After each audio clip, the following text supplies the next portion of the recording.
Good day mga ka-Ace! For today's video, magluluto tayo ng talbos na kamote. Ambot saim ha!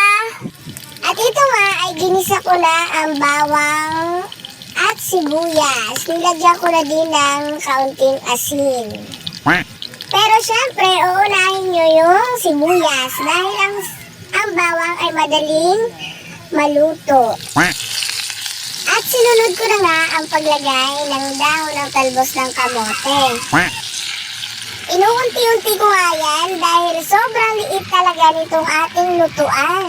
Dito na pala ako nagluto dahil nga naubusan tayo ng uling. Itong lutuan nga na to is all in one. Kasi pwede kang magprito, pwedeng magsaing, at pwede ka rin magluto ng sinabawan. Inahalukay-halukay ko nga yan para yung sa baba na naluto na is ilalagay natin sa taas. Uy, yata, pwede ka naman kasi makiluto doon sa bahay nyo. Hindi sana hindi ka na nahihirapan. Pero ako talaga yung tao na hindi ako komportable pag nakikiluto ako. Hindi totoo yan.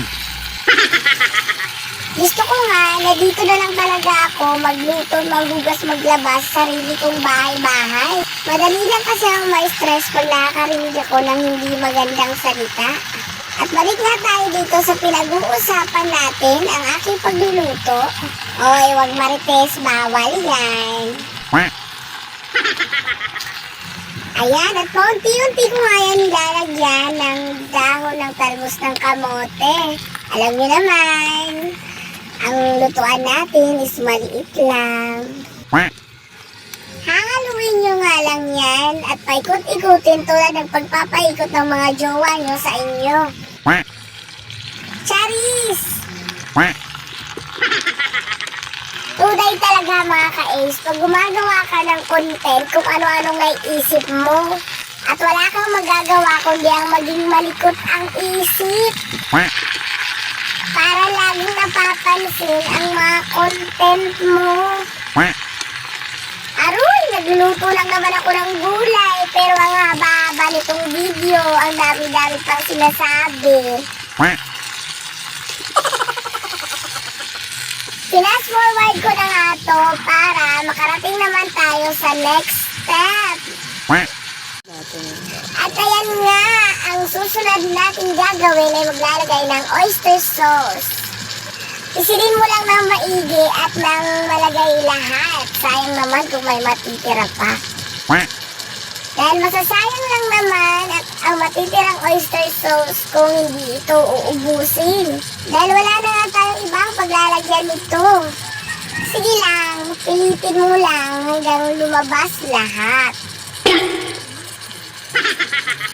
At ito na nga ang next step natin. Nilagyan ko pala ng tubig yung lagayan ng oyster sauce para makadagdag naman ng kaunting sabaw. At halu-haluin lang ulit. Katulad ng paghahalo mo ng alak sa inuman.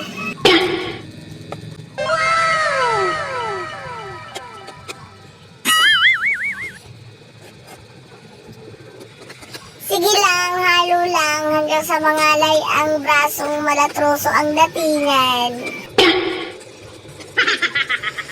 Yan lang guys for today's video. At kung hindi pa kayo naka-follow, follow na po kayo para ma-update kayo sa mga bagong videos na i-upload ko. At ayan na nga, titikman na natin.